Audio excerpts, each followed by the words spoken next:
ધોરણ 8 વિષય ગણિત પ્રકરણ 15 આલેખનો પરિચય। તો આપણે આલેખ વિશે માહિતી આપણને મળી ગઈ।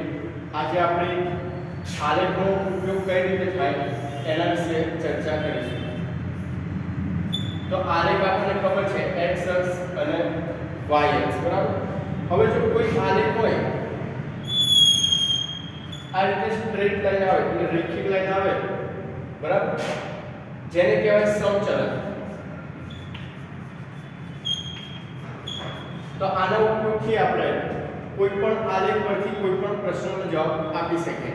ધારો કે અહીંયા કીધું છે નંબર 5 10 15 20 સપોઝ, પછી 1 2 3 4 5, બરાબર। હવે અહીંયા એવું કીધું છે x અક્ષ ઉપર 10 હોય તો y અક્ષ ઉપર કેટલા હોય? x અક્ષ ઉપર 10 આપ્યા હોય તો y અક્ષ પર કેટલા હશે? એટલે x અક્ષ 10 ઉપર હશે ત્યારે y અક્ષ પર કેટલા હશે? તો આલેખની મદદથી આપણે જવાબ મેળવી શકીએ। તો જો અહીંયા જોઈન્ટ થાય છે બંને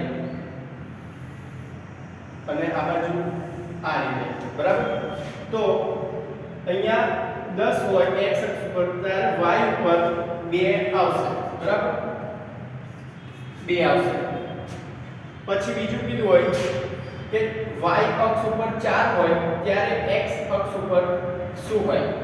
તો y અક્ષ પર 4 હોય ત્યારે x પર શું હોય? તો આ રીતે આવશે। તો x કેટલો હશે? 20। y અક્ષ ઉપર 4 હોય ત્યારે x અક્ષ ઉપર 20 હશે, બરાબર। તો આ વસ્તુ ક્યારે પોસિબલ થાય? તો આલેખ એકદમ સ્ટ્રેટ મળતો હોય। એનું કારણ શું? ધારો કે અહીંયા કોઈ રાશિ આપી હોય એ વધતી હોય તો અહીંયાની રાશિમાં પણ વધારો થતો હોય। એક્ઝામ્પલ તરીકે આપણે લઈએ કે 100 રૂપિયા લીટર પેટ્રોલ છે,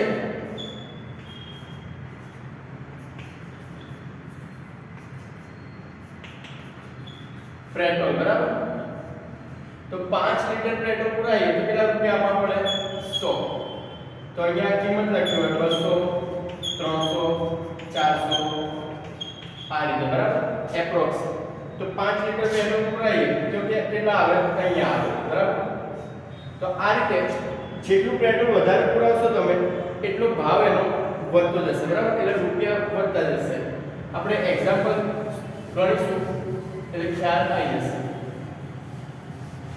તો સ્વાધ્યાય 15.3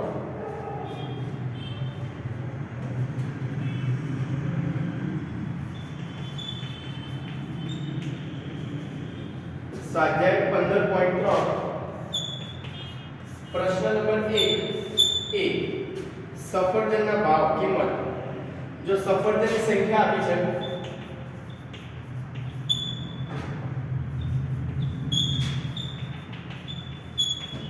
અને નીચે આપી છે કિંમત, તો 1 2 3 4 5 5 10 15 20 25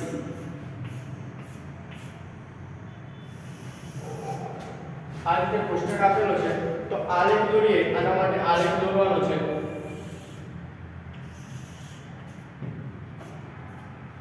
તો આ થશે x અક્ષ, આ થશે y અક્ષ। x અક્ષ ઉપર સફરજનની સંખ્યા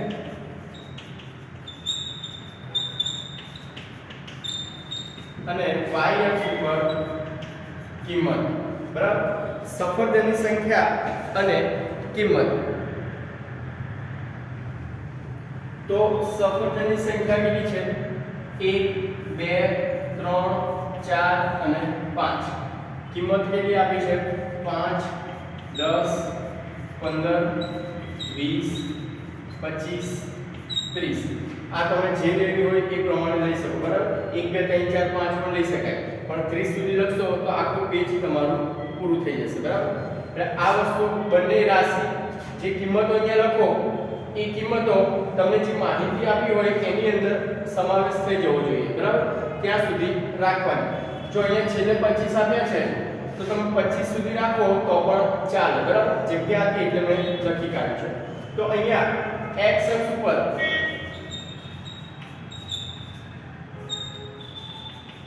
પ્રમાણમાં 1 સેન્ટીમીટર બરાબર 1 સફરજન. જો x અક્ષ છે બરાબર, તો તમે ગ્રાફ પેપર હશે એમાં નાના નાના બોક્સ આપ્યા હોય છે, 1 સેન્ટીમીટરના બોક્સ હોય છે. તો આ 1 સેન્ટીમીટરનું અંતર હોય, બરાબર? તો 1 સેન્ટીમીટર એટલે કેટલું છે? 1 સફરજન. અને એ જ રીતે y અક્ષ પર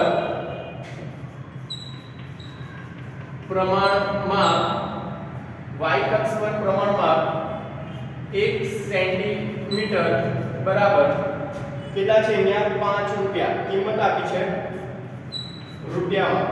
5 10 15 20 25 30. તો 1 સેન્ટીમીટર બરાબર 5 રૂપિયા, બરાબર? હવે આપણે આલેખ દોરીએ તો કોષ્ટકમાં તમને એક સફરજન માટે 5 રૂપિયા આપ્યા છે, પછી 2 માટે 10, 3 માટે 15, 4 20 5 25. તો x અક્ષ ઉપર એક સફરજન હોય ત્યારે y પર હોય 5, એટલે કે અહીંયા બિંદુ આવશે. પછી 2 હોય ત્યારે આવશે 10. તમારે ફૂટ પટ્ટીની મદદથી આ વસ્તુ ડ્રો કરવાની છે, માપ લેવાનું, બરાબર? આ બાજુ અને આ બાજુ ફૂટ પટ્ટીની મદદથી કરવાનું. પછી 3 હોય ત્યારે આવશે 15, 4 હોય ત્યારે આવશે 20,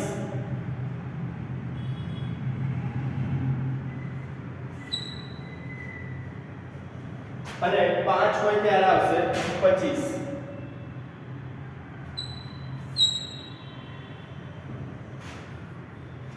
બરાબર?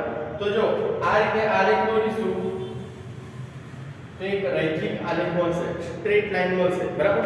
આને કહેવાય સમચલનનો આલેખ, બરાબર? તો આ રીતે આપણે આલેખ દોરવાના, અને જો એના પરથી પ્રશ્નોના જવાબ કીધા હોય તો આપવાના, બરાબર?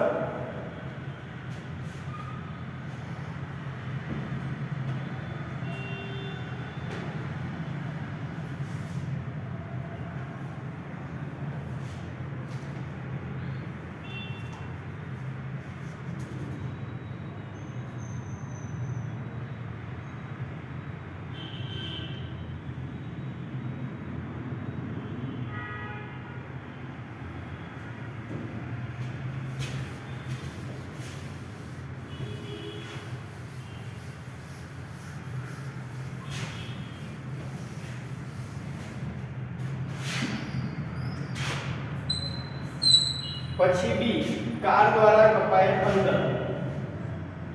તો સમય આપ્યો છે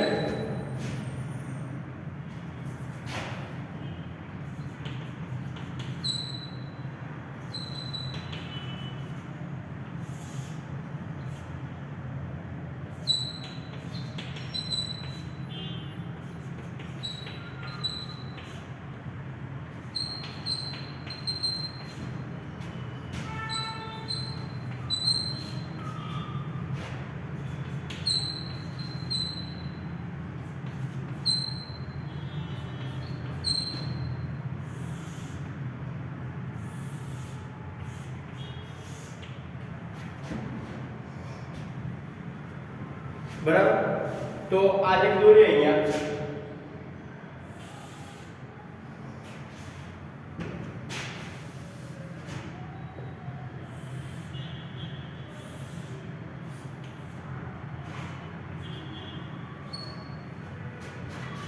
તો x અક્ષ ઉપર સમય આપ્યો છે અને y અક્ષ ઉપર અંતર આપ્યું છે. તો સમય છે 6 7 8 9. 6 7 8 9 આગળ લખવું હોય તો લખી શકો, પણ આપણે 9 સુધી આપ્યું છે તો ત્યાં સુધી જઈશું. હવે અંતર આપ્યું છે 40 80 120 અને 160. તો આપણે 160 સુધી જવાનું છે. જો 1 2 3 4 તો લખી જ ના શકાય. 160 સુધી આવે છે ને પેજમાં. 10 20 30 લખીશ તો પણ 60 16 લીટી જોઈશે એટલે બહુ મોટો આલેખ થઈ જશે. આપણે રાખીએ 20 20 નો ડિફરન્ટ રાખીએ એટલે 20 40 60 80 100 120 140 160 બરાબર 20 નું અંતર રાખ્યું છે.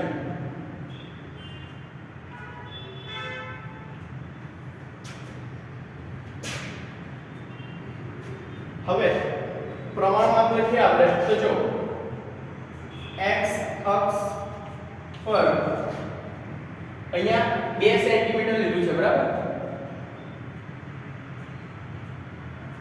2 સેન્ટીમીટર બરાબર 1 કલાક 2 સેન્ટીમીટર બરાબર 1 કલાક અને y અક્ષ પર 1 સેન્ટીમીટર બરાબર કેટલું છે અંતર તો 20 કિલોમીટર અંતર શેમાં આપ્યું છે તો કિલોમીટરમાં આપ્યું છે. તો હવે કોષ્ટક પરથી આલેખ દોરીએ તો 6 am હોય ત્યારે 40 પર હોય છે એટલે 6 હોય ત્યારે હશે 40 ઉપર 6 હશે ત્યારે હશે 40 ઉપર પછી 7 હશે ત્યારે હશે 80 ઉપર તો 7 છે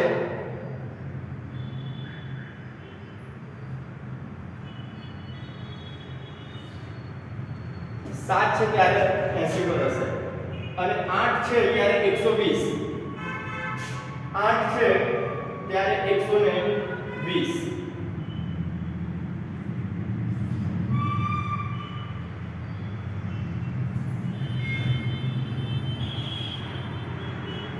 અને 9 છે ત્યારે 160 9 છે ત્યારે 160 બરાબર. તો અહીંયા પણ જો આલેખ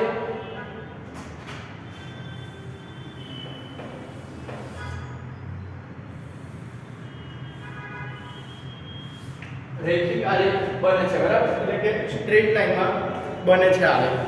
તો હવે પાછળ તમને પ્રશ્નોના જવાબ આપવાના કીધા છે. તો 7:30 am થી 8 am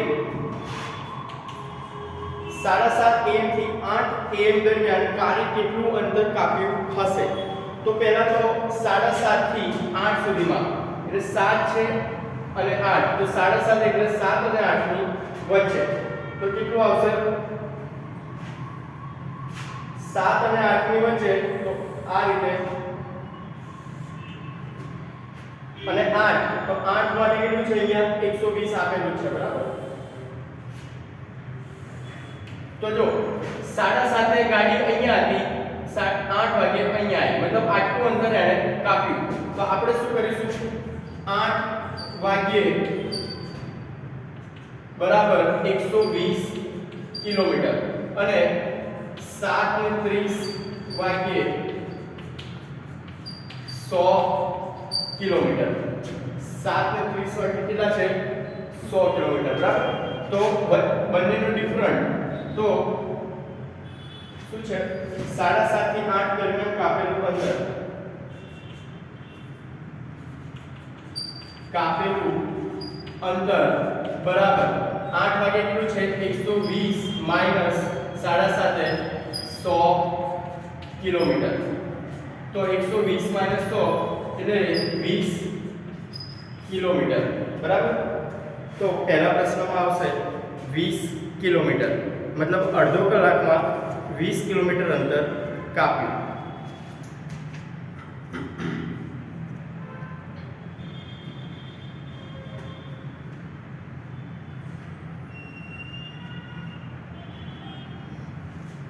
હવે બીજો પ્રશ્ન છે કાર દ્વારા યાત્રા શરૂ કર્યાના સ્થળથી 100 કિલોમીટર દૂર પહોંચવા માટે કેટલો સમય લાગ્યો હશે. તો 100 કિલોમીટર દૂર પહોંચવાનું છે એટલે કે અહીંયા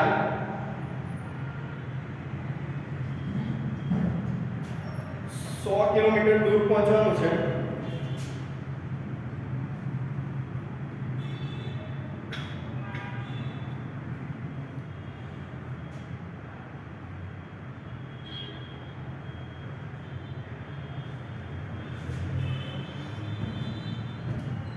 જો એને યાત્રા શરૂ કરી હતી ત્યાંથી 100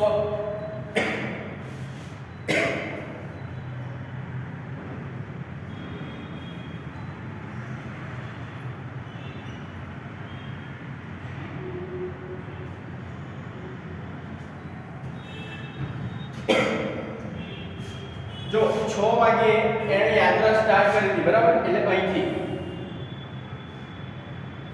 અહીંથી એને યાત્રા સ્ટાર્ટ કરી હતી તો અહીંથી 100 કિલોમીટર એટલે અહીંયા સુધી તો આટલું અંતર શોધવાનું છે આપણે આટલું અંતર શોધવા માટે એને કેટલો સમય લાગ્યો તો 100 કિલોમીટર હતું ત્યારે એની ગાડી હતી 7:30 તો 7:30 કલાક માઈનસ અહીંયા કેટલા છે 6 કલાક 7:30 કલાક માઈનસ 6 કલાક તો એને આટલું અંતર 100 કાપવા માટે 100 કિલોમીટર ક્યારે પહોંચે તો એ 7:30 અને એને સ્ટાર્ટ ક્યારે કર્યું હતું 6 વાગે તો 6 થી 7 અને 7 થી 7:30 એટલે 7:30 કલાક માઈનસ 6 કલાક તો 1 કલાક 30 મિનિટ 1 કલાક 30 મિનિટનો સમય લાગશે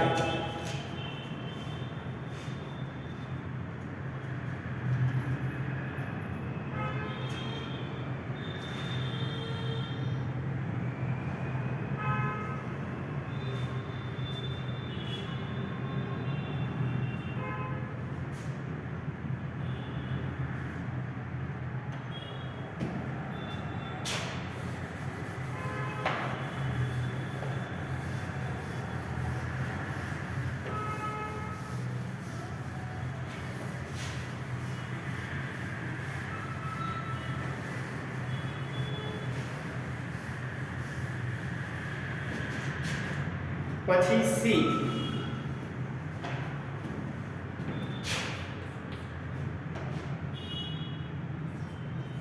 રકમ અને વ્યાજ સાદું વ્યાજ તો રકમ 1000 હોય ત્યારે વ્યાજ થશે 80 2000 હોય ત્યારે થશે 160 3000 હોય ત્યારે થશે 240 4000 હોય ત્યારે થશે 320 5000 હોય ત્યારે થશે 400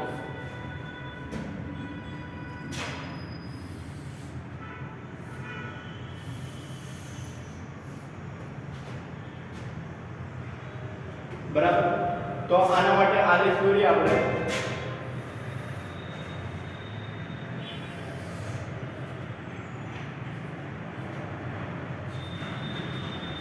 તો x અક્ષ ઉપર શું લઈશું તો કે રકમ x અક્ષ ઉપર આવશે રકમ અને y પર આવશે સાદું વ્યાજ તો 1000 2000 3000 4000 અને 5000 અને અહીંયા આપણે જો 400 સુધી છે બરાબર તો આપણે એ રીતે ટ્રાય કરવાનો 4 80 50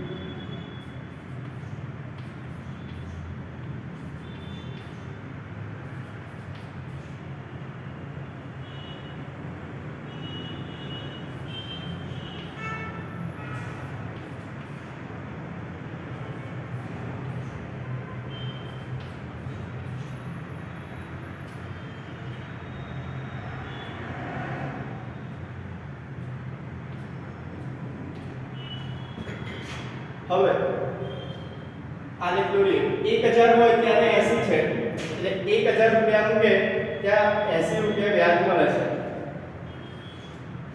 પછી 2000 હોય ત્યારે 160 2000 માટે 160. પછી 3000 હોય ત્યારે 240 3000 હોય તો 240.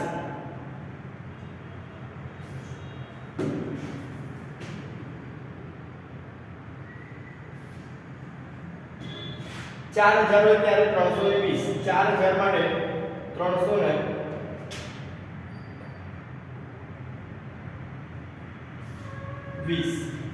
અને 5000 માટે 400 5000 માટે 400.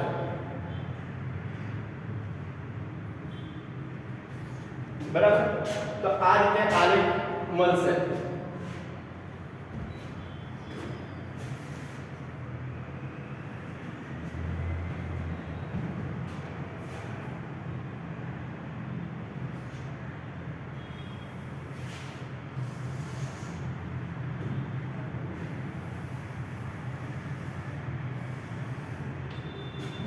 તમારે સ્ટ્રેટ લાઈન દોરવાની ફૂટપટ્ટીની મદદથી અને યોગ્ય માપ લેશો 1 સેન્ટીમીટર પ્રમાણ માપ લેશો વ્યવસ્થિત તો કમ્પ્લીટ લાઈન આવશે પેન્સિલથી. બરાબર. હવે પ્રશ્ન નંબર 1 શું આ આલેખ ઉદ્ગમ બિંદુમાંથી પસાર થશે? જો ઉદ્ગમ બિંદુ એટલે અહીંયા આવશે. બરાબર. તો આલેખ તમે પેન્સિલથી દોરશો વ્યવસ્થિત તો ઉદ્ગમ બિંદુમાંથી પસાર થશે. બરાબર.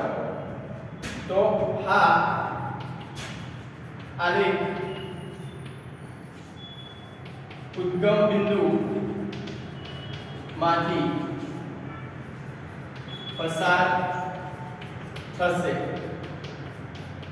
પછી બીજું, આલેખનો ઉપયોગ કરી રૂપિયા 2500 નું વાર્ષિક સાદું વ્યાજ મેળવો. તો 2500 તો 2000 અને 3000 ની વચ્ચે 2500 આવે. તો 2500 હોય ત્યારે વ્યાજ કેટલું મળશે તો એ જોઈશું. તો જો 2500 વાળી રેખા અહીંયા હશે અને એનું વ્યાજ આ બાજુ આપ્યું છે સાદું વ્યાજ તો એ 200 રૂપિયા હશે. તો 2500 નું વાર્ષિક સાદું વ્યાજ 200 રૂપિયા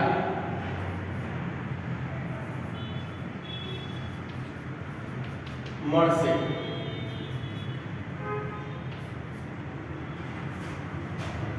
દર વર્ષે રૂપિયા 280 વ્યાજ મેળવવા માટે કેટલી રકમ મુદ્દલ તરીકે જમા કરાવવી પડશે?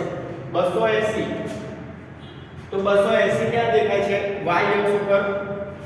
તો એને અનુરૂપ આલેખ દોરવાનો.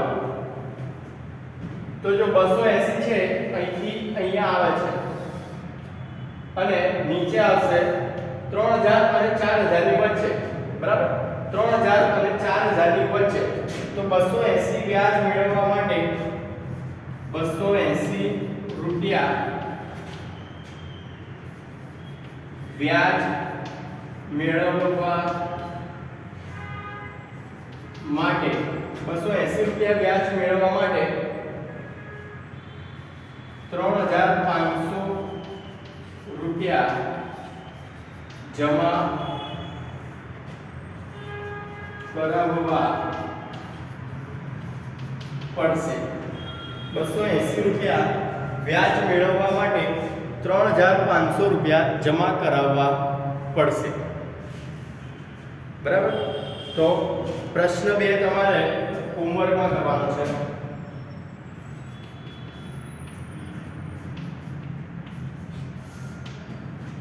અહીંયા પ્રકરણ આપણું પૂરું થાય છે.